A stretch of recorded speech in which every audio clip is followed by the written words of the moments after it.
রাসেল হত্যার মতো ঘটনা যেন আর না ঘটে বললেন প্রধানমন্ত্রী। শিশুদের দেশপ্রেমিক হিসেবে গড়ে তোলার আহ্বান। হাসিনা মোদি ভার্চুয়াল বৈঠক হতে পারে 17 ডিসেম্বর। পররাষ্ট্রমন্ত্রীর সঙ্গে নতুন ভারতীয় হাই কমিশনারের সাক্ষাৎ। ভূ রাজনৈতিক কারণেই গুরুত্ব বেড়েছে বাংলাদেশের। ইন্দো প্যাসিফিক জোটে সমর্থন চায় যুক্তরাষ্ট্র। নোয়াখালীতে গৃহবধূ নির্যাতনের মূল হোতা দেলোয়ার 7 দিনের রিমান্ডে। টিএসসিতে বিশ্ববিদ্যালয়ের শিক্ষার্থীর অনশন অব্যাহত। কোভিড-19 সংক্রমণ মৃত্যু দুটোই কমেছে। পরিস্থিতি মোকাবেলায় বাংলাদেশ সফল বললেন স্বাস্থ্যমন্ত্রী।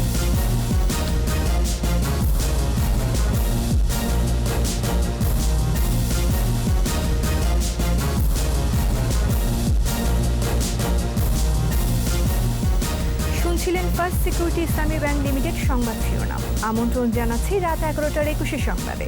সাথে আছি আমি আশা সাবেরা। দর্শক, 21 টেলিভিশনের সংবাদ একই সাথে সরাসরি দেখতে পাবেন আমাদের ফেসবুক পেজ www.facebook.com/2124 অনলাইনে। এছাড়া সংবাদে আরও থাকছে: গতি নেই রেলে, বেশিরভাগ স্থানে লাইন ও সেতুর বেহাল দশা।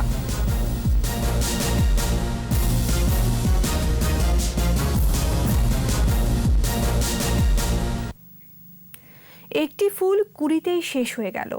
ছোট্ট রাসেল বাঁচতে চেয়েছিল, তাকে বাঁচতে দেয়া হয়নি। আমি চাই না এমন হৃদয় বিতারক ঘটনার পুনরাবৃত্তি ঘটুক। শহীদ শেখ রাসেলের 57তম জন্মদিনের অনুষ্ঠানে এসব কথা বলেন প্রধানমন্ত্রী শেখ হাসিনা। এ সময় নতুন প্রজন্মের বসবাস উপযোগী দেশ, সমাজ ও বিশ্ব গড়তে সকলকে এগিয়ে আসার আহ্বান জানান প্রধানমন্ত্রী। মোহাম্মদ নুরুন্নবীর রিপোর্ট। রাসেল বাবার মতো, নেতার মতো। ছোট্ট রাসেল বেঁচে থাকলে তার বয়স হতো 56 বছর। নিজেকে কথা দিয়েছিলেন যে 75-এর 15ই আগস্ট বঙ্গবন্ধু শেখ মুজিবুর রহমান ও তার পরিবারের অন্য সদস্যদের মতোই নৃশংস হত্যাকাণ্ডের শিকার হতে হয় চিরশিশু রাসেল। উঠে বুলেটও। শেখ রাসেলের 57তম জন্মদিনে আয়োজিত 3টি অনুষ্ঠানে ভার্চুয়াল প্ল্যাটফর্মে যুক্ত হন প্রধানমন্ত্রী ও বঙ্গবন্ধু কন্যা শেখ হাসিনা। স্মৃতিচারণ করেন ছোট্ট ভাইকে নিয়ে। ছোট্ট শিশুটি আমাদের চোখের মনি ছিল, কিন্তু কি দুর্ভাগ্য তার। ছোট্ট রাসেল তার কোনো কিছু বুঝে ওঠার আগেই বাবা কারাগারে। প্রকৃতপক্ষে তার সাক্ষাৎ হলো কারাগারেই বাবার সাথে। যখন আমার দেশ স্বাধীন হলো, স্বাধীনতার পর তখনও সে বাবার পাশে ছায়ার মতো ঘুরে বেড়াতো। অতটুকু বাচ্চা, সে তো আর বলতে পারছে না, কিন্তু তার কষ্টটা আমরা উপলব্ধি করতাম। স্বাধীনতার আগে পরে মানুষের মুক্তি সংগ্রামে নিয়োজিত বাবাকে রাসেল খুব কম সময় কাছে পেয়েছে। 75-এ একসঙ্গে চির বিদায় নেন তারা। এমন ঘটনার পুনরাবৃত্তি আর যাতে না হয় সে লক্ষ্যে কাজ করার আহ্বান শেখ হাসিনার। একটি ফুল কুড়িতেই শেষ হয়ে যায় আর তা ফুটতে পারেনি, কিন্তু সেই শিশুটাকে বাঁচতে দেওয়া হয় নাই, তাকে নির্মমভাবে হত্যা করা হয়েছিল। এই ধরনের ঘটনা আর না ঘটুক, সেটাই আমরা চাই। নতুন প্রজন্মের বিকাশের প্রতিবন্ধকতা দূর করতে যত্নশীল হতে আহ্বান জানান প্রধানমন্ত্রী। শিশুরা দেশপ্রেমিক হবে, মানুষের মতো মানুষ হবে, মানুষের সেবা করবে। যখন স্কুল খুলবে তখন যেন তারা ভালোভাবে আবার স্কুলে যেতে পারে, পড়াশোনা করতে পারে, সেদিকে বিশেষভাবে সবাইকে নজর রাখতে হবে। এবং সেই দিকে আমি অভিভাবকদের অনুরোধ করব, তাদের একটু খেলাধুলা বা তাদের যেন এক্সারসাইজ করতে পারে সেই ব্যবস্থাটা আপনারা নেবেন। জন্মদিনে ইউনিভার্সিটি ল্যাবরেটরি স্কুল ও কলেজ প্রাঙ্গণে রাসেলের মুরাল ও 6তলা একটি ভবনের ফলক উন্মোচন করেন প্রধানমন্ত্রী শেখ হাসিনা। 6তলা বিশিষ্ট আধুনিক সুযোগ সুবিধা। এছাড়া শহীদ রাসেলের জীবনের উপর লিখিত বই শেখ রাসেল আমাদের আবেগ ও আমাদের ভালোবাসা এবং স্মৃতির পাতায় শেখ রাসেল নামে 2টি বইয়ের মোড়ক উন্মোচন করেন তিনি। এর আগে বঙ্গবন্ধু আন্তর্জাতিক সম্মেলন কেন্দ্রে শেখ রাসেল শিশু কিশোর পরিষদে মেধাবী শিক্ষার্থীদের মাঝে শিক্ষাবৃত্তি, ল্যাপটপ ও শিক্ষা উপকরণ এবং বিভিন্ন প্রতিযোগিতার বিজয়ীদের হাতে প্রধানমন্ত্রীর পক্ষ থেকে পুরস্কার তুলে দেওয়া হয়। মোহাম্মদ নুরুন্নবী, 21 টেলিভিশন, ঢাকা। জাতির পিতা বঙ্গবন্ধু শেখ মুজিবুর রহমানের কনিষ্ঠ পুত্র ও প্রধানমন্ত্রী শেখ হাসিনার ছোট ভাই শেখ রাসেলের জন্মদিন উপলক্ষে দিনব্যাপী কর্মসূচি পালন করেছে আওয়ামী লীগ ও সহযোগী সংগঠনগুলো। সকালে বনানী কবরস্থানে শ্রদ্ধা জানান আওয়ামী লীগ। পরে বিভিন্ন অনুষ্ঠানে জাতীয়ভাবে শেখ রাসেলের জন্মদিন পালনের আহ্বান জানান বক্তারা। রাসেল খানের রিপোর্ট। সকালে বনানী কবরস্থানে শেখ রাসেল সহ 15ই আগস্টে শহীদদের সমাধিতে পুষ্পস্তবক অর্পণ, ফাতেহা পাঠ, মিলাদ ও দোয়া মাহফিলের আয়োজন করে Awami League. Institution of diploma ইঞ্জিনিয়ার্সে আওয়ামী স্বেচ্ছাসেবক লীগের আয়োজনে আলোচনা সভা অনুষ্ঠিত হয়।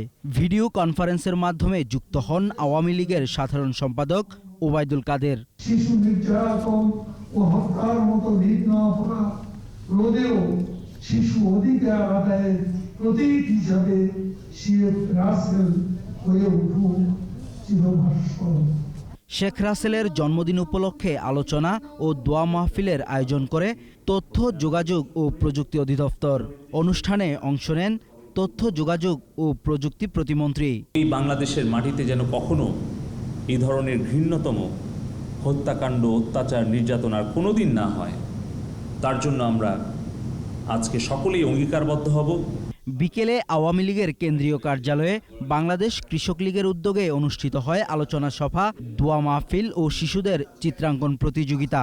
অতিথি ছিলেন আওয়ামী লীগের যুগ্ম সাধারণ সম্পাদক মাহবুবুল আলম হানিফ।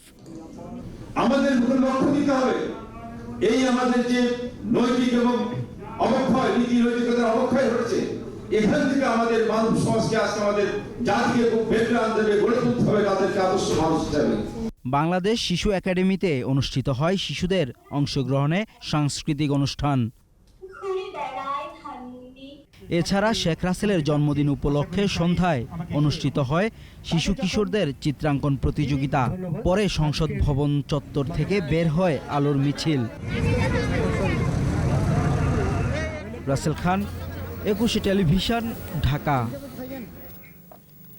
পোলিং এজেন্ট না দিয়ে বিএনপির নামে মাত্র নির্বাচনে অংশ নিয়ে কমিশনকে বিতর্কিত করছে বলে মন্তব্য করেছেন আওয়ামী লীগ সাধারণ সম্পাদক ওবায়দুল কাদের। রাজধানীর বনানী কবরস্থানে শেখ রাসেলের জন্মদিনে শ্রদ্ধা শেষে তিনি বলেন, নির্বাচন কমিশনকে প্রশ্নবিদ্ধ করার এমন কৌশল পুরনো। শেখ রাসেলের জন্মদিনে আওয়ামী লীগ এবং তার সহযোগী সংগঠনগুলো বনানী কবরস্থানে ফুল দিয়ে শ্রদ্ধা জানায়। এছাড়া শহীদ রাসেল সহ 15 আগস্ট নিহতদের স্মরণে কোরআন খতম ও দোয়া মাহফিলের আয়োজন করে আওয়ামী লীগ এবং অঙ্গ সংগঠন।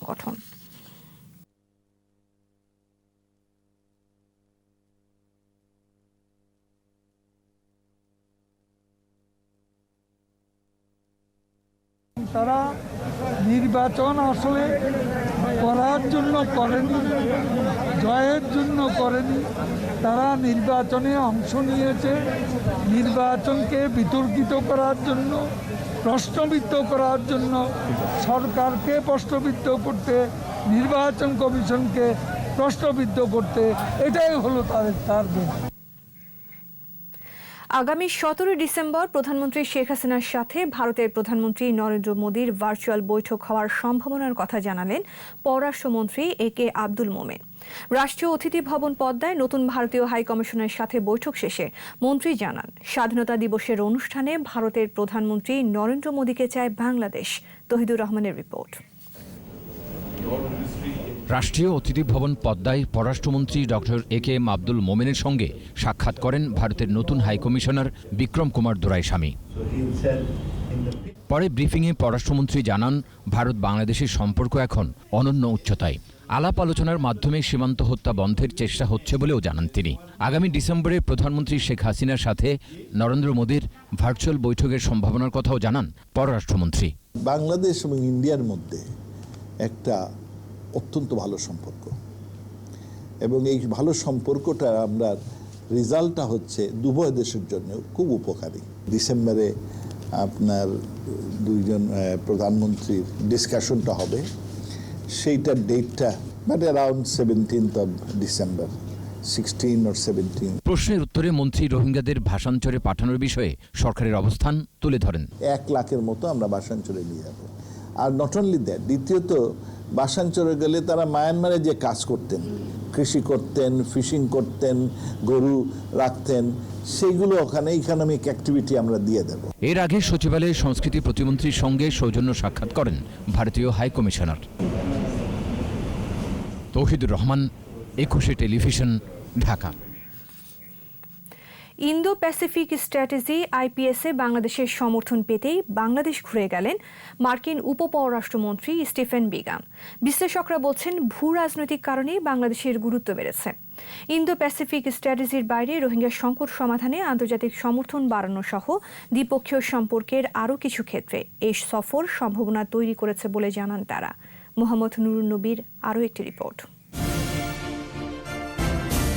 গালওয়ান উপত্যকায় চীন ও ভারত সেনাদের সংঘর্ষ, সেনকাকু দ্বীপ থেকে জাপান, চীন ও তাইওয়ানের ত্রিমুখী দ্বন্দ্ব, তাইওয়ান ও হংকং দমনপীড়ন আর তিব্বতের উত্তেজনাকর পরিস্থিতি এ অঞ্চলের রাজনীতিকে উত্তপ্ত করে রেখেছে।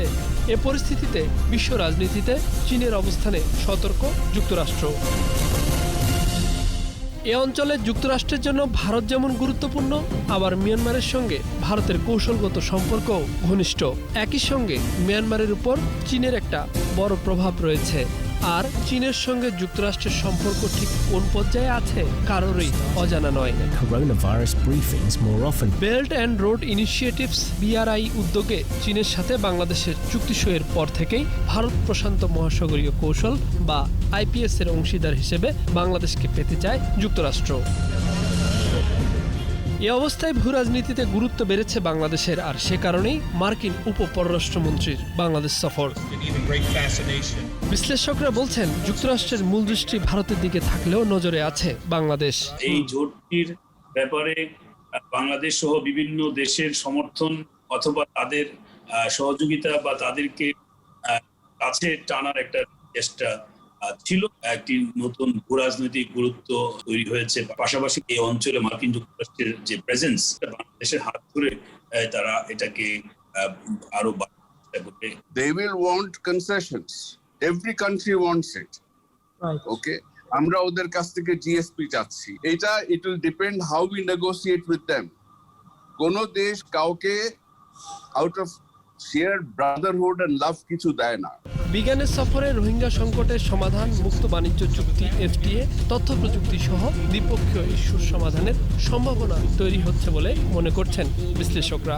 এখন China has an interest in Myanmar, India has an interest in Myanmar, Americans have বলে ইন্টারেস্ট আছে, কতটুকু করবে জানি না।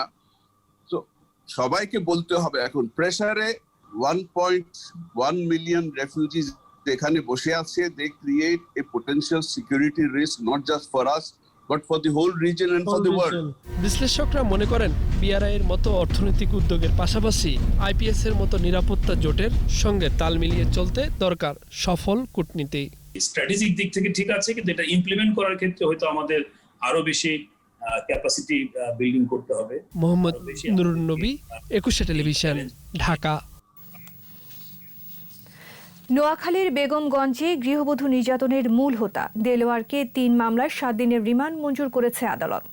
সকালে দেলোয়ারকে 3 নম্বর আমুলি আদালতে হাজির করা হয়। এ সময় ধর্ষণ, অস্ত্র এবং বিস্ফোরক আইনের 3 মামলায় 17 দিনের রিমান্ড আবেদন করেন তদন্ত কর্মকর্তারা। শুনানি শেষে 7 দিনের রিমান্ড মঞ্জুর করা হয়। একই আদালতে দেলোয়ারকে 2018 সালে ডাবল মার্ডার মামলা সহ 2টি মামলায় শোন অ্যারেস্টের আবেদন মঞ্জুর করেন বিচারক।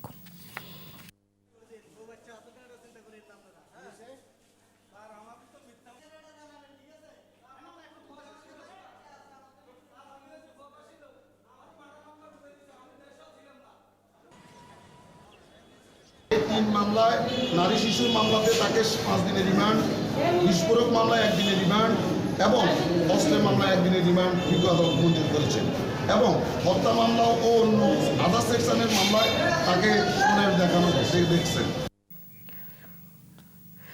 ধর্ষক ও তার সহযোগীদের গ্রেফতার না হওয়া পর্যন্ত অনশন ও অবস্থান চালিয়ে যাবেন বলে জানিয়েছেন ঢাকা বিশ্ববিদ্যালয়ের নির্যাতিতা শিক্ষার্থী।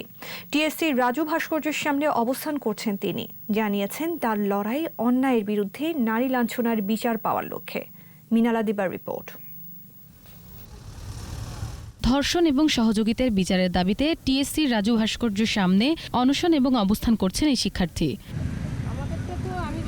টানা অবস্থানে বেশ কয়েকবার অসুস্থ হয়ে হাসপাতালে ভর্তি হন তিনি। পরে কিছুটা সুস্থ বোধ করলে আবারও অনশনে বসেন। গতকালকে ও হাসপাতাল থেকে আসার পর গতকালকে খুব খারাপ অবস্থা ছিল, 104 জ্বর ছিল। তো এখন যে অবস্থা সেটা হচ্ছে যে জ্বর কখনো আছে কখনো নেই। যতদিন অপরাধীরা গ্রেপ্তার না হবে ততদিন তার লড়াই অব্যাহত থাকবে বলে জানান তিনি। দুজনকে গ্রেফতারের পর তাদেরকে কারাগারে পাঠানো হয়েছে। এখন পর্যন্ত যে আর যারা আছে 4 জনকে গ্রেফতার করা হয়নি। তো যতদিন পর্যন্ত যে ওই প্রত্যেকটা আসামিকে গ্রেফতার না করা হবে ততক্ষণ পর্যন্ত ওই কর্মসূচি চলবে। এর আগে ধর্ষণের ঘটনায় ডাকসুর সাবেক ভিপি নূর ও তার সহযোগীদের বিরুদ্ধে মামলা করেন তিনি। গত 8 অক্টোবর থেকে তার অনশন অবস্থান চলছে। মিনালা দিবা, 21 টেলিভিশন, ঢাকা। কোভিড-19-এ দেশে আরও 14 জনের মৃত্যু হয়েছে। প্রায় 5.5 মাস পর সবচেয়ে কম মৃত্যুর রেকর্ড। মৃতের সংখ্যা বেড়ে 5,660। স্বাস্থ্য অধিদপ্তর জানিয়েছে 225তম দিনে দেশের 110টি ল্যাবে 11,866টি নমুনা পরীক্ষায় শনাক্ত 1,274 জন। শনাক্তের সংখ্যা বেড়ে 3,80,569। নতুন 1,674 জন সহ সুস্থ হয়েছেন 3,03,972 জন। সবচেয়ে বেশি মৃত্যু ঢাকা বিভাগে 2,895 জন। এর পরের অবস্থানে থাকা চট্টগ্রাম বিভাগে মারা গেছেন 1,134 জন। 60 ঊর্ধ্ব বয়সীদের মধ্যে মৃত্যু হার বেশি, 51.70%।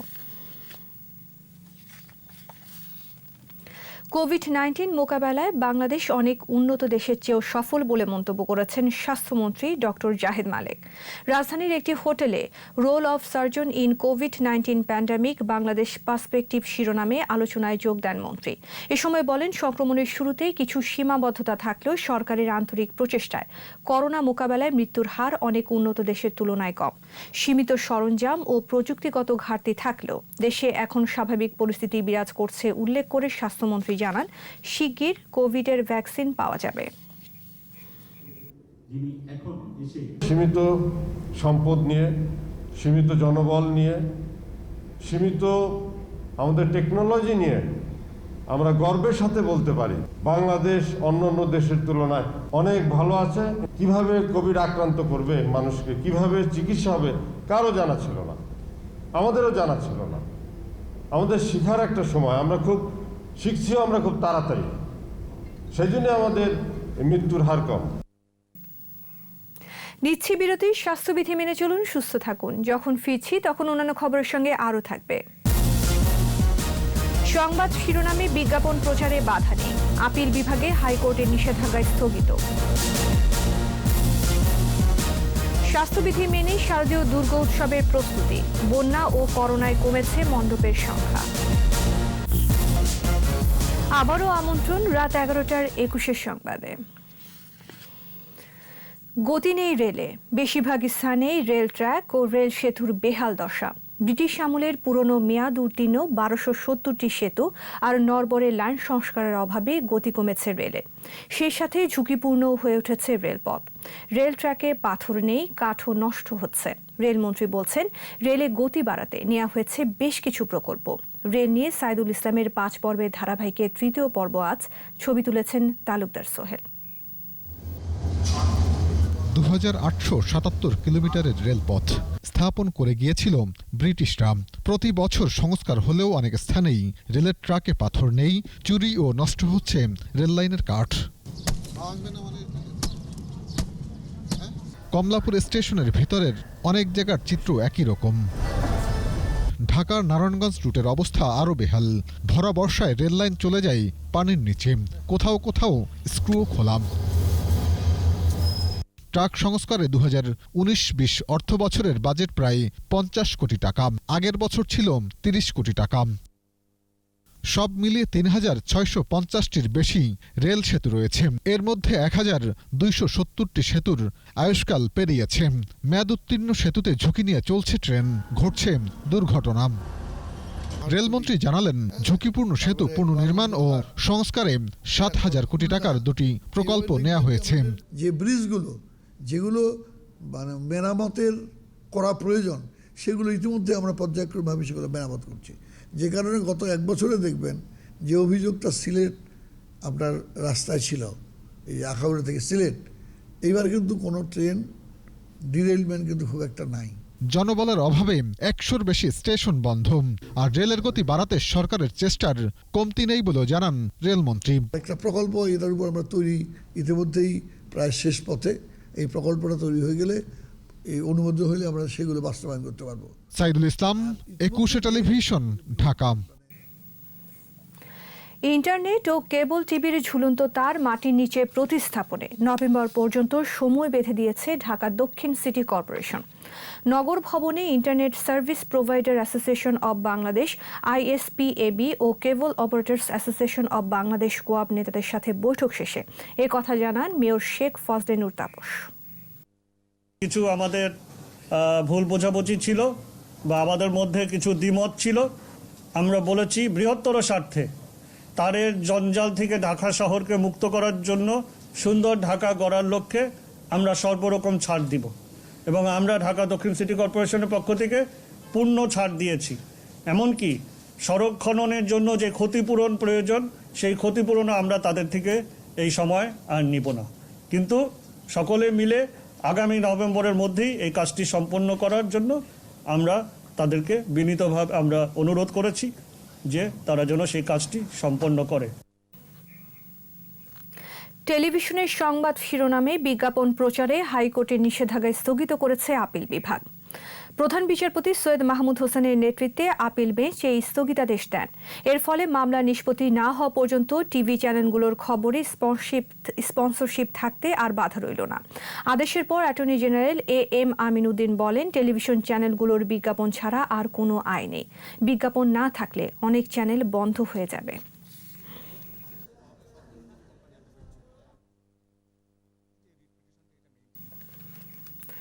ধর্ষণ ও নারী নির্যাতন প্রতিরোধে সরকার ব্যর্থতার পরিচয় দিয়েছে বলে মন্তব্য করেছেন বিএনপির মহাসচিব মির্জা ফখরুল ইসলাম আলমগীর। দুপুরে গুলশানে বিএনপি চেয়ারপারসনের কার্যালয়ে সংবাদ সম্মেলনে মির্জা ফখরুল বলেন, ধর্ষণের আইন সংশোধন করে মৃত্যুদণ্ডের বিধান সংযোজন সমস্যার সমাধান নয়। ধর্ষক সরকারি দলে প্রশ্রয় থাকে বলেও এর কোনো শাস্তি হয় না বলে অভিযোগ করেন বিএনপির মহাসচিব। ধর্ষণ বিরোধী লং মার্চে হামলা প্রমাণ করে ধর্ষণের বিরুদ্ধে সরকারের অবস্থান লোক দেখানো। সম্প্রতি সব উপনির্বাচনের ফলাফল বাতিল ও পুনর্নির্বাচনের দাবিতে সারা দেশে বিক্ষোভ সমাবেশ ও মানববন্ধন কর্মসূচি ঘোষণা করা হয়। ফলাফল বাতিল ও পুনরায় নির্বাচনের দাবিতে আগামী 19 অক্টোবর 2020 সোমবার সারা দেশে মহানগর ও জেলা সদরে এবং 20 অক্টোবর 2020 মঙ্গলবার থানা উপজেলা পর্যায়ে বিক্ষোভ সমাবেশ ও মানববন্ধনের কর্মসূচি দেওয়া হলো। শারদীয় দুর্গা উৎসবের বাদ্যবাজার অপেক্ষা দেশ জুড়ে। নেত্রকোনায় প্রস্তুতি শেষ পর্যায়ে। তবে এবার স্বাস্থ্যবিধি মেনেই হবে সব আয়োজন। জেলার 500-রও বেশি মণ্ডপের প্রতিমাকে ফুটিয়ে তুলতে চলছে রঙের কাজ। আর উত্তরের জেলা কুড়িগ্রামে এবার বন্যা আর করোনার কারণে মণ্ডপ সংখ্যা কমেছে। নেত্রকোনা প্রতিনিধি মনোরঞ্জন সরকার ও কুড়িগ্রাম প্রতিনিধি আতর রহমান বিপ্লবের সহায়তায় আরও জানাচ্ছেন সমর ইসলাম। প্রতি বছর আনন্দমুখর পরিবেশে সনাতন ধর্মাবলম্বীদের সবচেয়ে বড় ধর্মীয় উৎসব দুর্গাপূজা উদযাপিত হলেও এবার চিত্র ভিন্ন। মণ্ডপগুলোতে প্রতিমাগুলোকে ফুটিয়ে তুলছেন শিল্পীরা। উৎসবের বাদ্য ঠিকই বাজবে, তবে সব আয়োজনই থাকবে সীমিত। এবছর তো করোনায় আমরা একেবারে কইরা দিছে, কামাই রোজগার একেবারে নাই। আমরা নিয়মতান্ত্রিকভাবে আমাদের পূজা নেত্রকোনা কালীবাড়িতে করতে যাচ্ছি। শুরুর দিকে উৎসবে কিছুটা অনিশ্চয়তা ও অর্থের যোগান না থাকায় কমেছে মণ্ডপের সংখ্যা। তাই আয় কমে যাওয়ায় বিপাকে প্রতিমা কারিগররা। গত বছর 7টা মূর্তি বানাইছি, এই বছর মাত্র 3টা মূর্তি। প্রতি বছরই আমরা কাজ করি, এবার তো আমরা কাজ নাই, আমাদের কিভাবে চলাম। স্বাস্থ্যবিধি মেনে শান্তিপূর্ণ উৎসবের প্রস্তুতির কথা জানালেন জেলা প্রশাসক। প্রতিমা প্রতি তাদের ভক্তরা আসবে, কিন্তু সেক্ষেত্রে আমরা যতটুকু নিয়ন্ত্রণ সম্ভব আমরা রাখবো এবং স্বাস্থ্যবিধি মেনে চলবো। এদিকে করোনা ও বন্যায় ক্ষতিগ্রস্ত উত্তরের জেলা কুড়িগ্রামেও মণ্ডপের সংখ্যা কমেছে। গত বছর জেলায় প্রায় 700 মণ্ডপে পূজা হলেও এবার এ সংখ্যা 478টি। রাজারহাটের দুর্গার হাট নামে পরিচিত বৈদ্যের বাজারে প্রতিমার সংখ্যা কমেছে অর্ধেকেরও বেশি। করোনার কারণে প্রতিমার কাজ আগে ধরতে পারি নাই, তার কারণে আমাদের এবার খুব লস। সবজির দাম বেশি, মাটির দাম ভাড়া দেওয়া লাগে, আবার মাটির দূর থেকে অনেক দূর থেকে আনা লাগে, আবার লেবার খরচ। সেই কারণে এবার আমাদের মজুরিও কম, এই কারণে আমাদের আর পোষাচ্ছে না। 23 অক্টোবর ষষ্ঠী পূজার মধ্য দিয়ে শুরু হবে শারদীয় দুর্গোৎসবের মূল আনুষ্ঠানিকতা। সমর ইসলাম, 21 টেলিভিশন। ময়মনসিংহের গৌরীপুর উপজেলার স্বেচ্ছাসেবক লীগের সাধারণ সম্পাদক মাসুদুর রহমান শুভ্রকে কুপিয়ে হত্যার ঘটনায় মাইলাকান্দা ইউপি চেয়ারম্যান সহ 4 জনকে আটক করা হয়েছে। শনিবার রাত 10:30টার দিকে গৌরীপুর মধ্যবাজার এলাকায় শুভ্রকে এলোপাথারি কুপিয়ে ফেলে যায় দুর্বৃত্তরা। পরে পুলিশ তাকে গুরুতর আহত অবস্থায় হাসপাতালে নিলে চিকিৎসক মৃত ঘোষণা করেন। শুভ্র হত্যার সাথে জড়িত থাকার অভিযোগে ময়মনসিংহ সদরের শম্ভুগঞ্জ থেকে মাইলাকান্দা ইউনিয়নের চেয়ারম্যান সহ রিয়াদ সহ 4 জনকে আটক করেছে পুলিশ।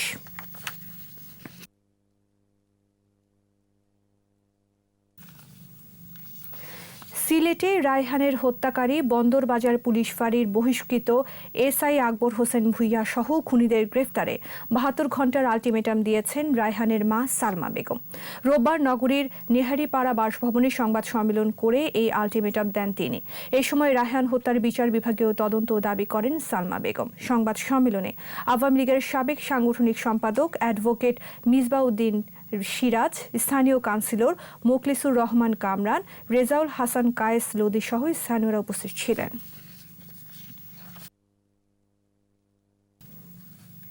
এবার সোশ্যাল ইসলামী ব্যাংক লিমিটেড বাণিজ্য সংবাদ।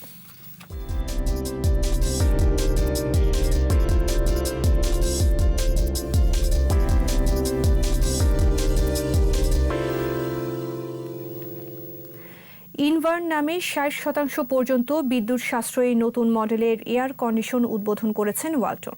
রোববার প্রতিষ্ঠানটির গাজীপুরের চন্দ্রার কারখানায় পরিবেশ, বন ও জলবায়ু মন্ত্রণালয়ের সচিব জিয়াউল হাসান এই এসির উদ্বোধন করেন। এ সময় তিনি বলেন, জলবায়ু পরিবর্তন মোকাবেলায় কার্বন নির্গমন কমানোর কোনো বিকল্প নেই।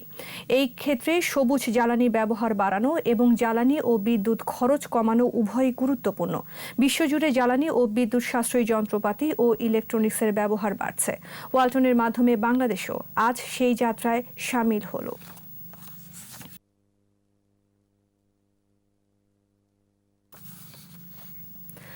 ভার্চুয়াল প্ল্যাটফর্মে 2 দিনব্যাপী তৃতীয় প্রান্তিক ব্যবসায়িক সম্মেলন শেষ করেছে সোশ্যাল ইসলামী ব্যাংক লিমিটেড। এতে ব্যাংকের প্রধান কার্যালয়ের বিভাগীয় প্রধানগণ এবং শাখা ব্যবস্থাপকরা গত 9 মাসের সাফল্য তুলে ধরার পাশাপাশি আগামী 3 মাসের করণীয় নিয়েও আলোচনা করেন। ব্যাংকের ব্যবস্থাপনা পরিচালক ও প্রধান নির্বাহী কাজী ওসমান আলী প্রধান অতিথি হিসেবে উপস্থিত থেকে সম্মেলনের উদ্বোধন করেন। করোনার এই কঠিন সময়ে নিরবচ্ছিন্ন সেবা দিয়ে যাওয়ায় প্রতিষ্ঠানের সকল কর্মকর্তা ও কর্মচারীকে ধন্যবাদ জানান তিনি।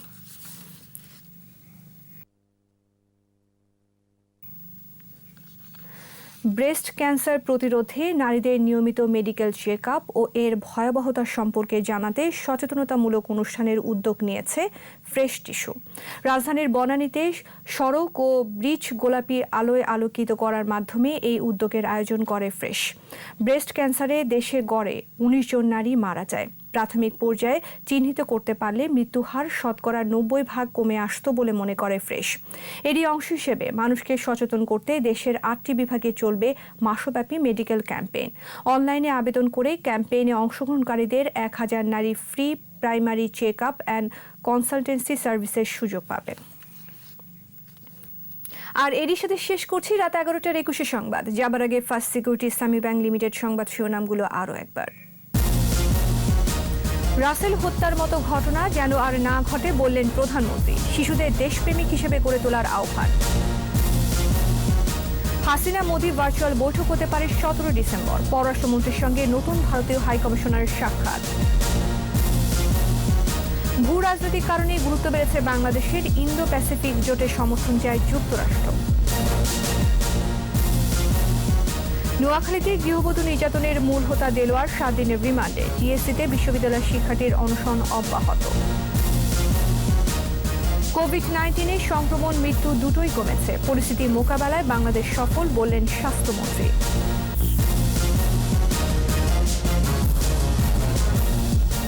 সর্বশেষ খবর জানতে ডায়াল করুন 2021 নম্বরে আর ভিজিট করুন 21-tv.com এই ওয়েবসাইটে। এছাড়া ফেসবুকে লগ ইন করতে পারেন facebook.com/2124 অনলাইনে। পরের সংবাদ রাত 1টায় দেখার আমন্ত্রণ রইল। স্বাস্থ্যবিধি মেনে চলুন, সুস্থ থাকুন। ধন্যবাদ।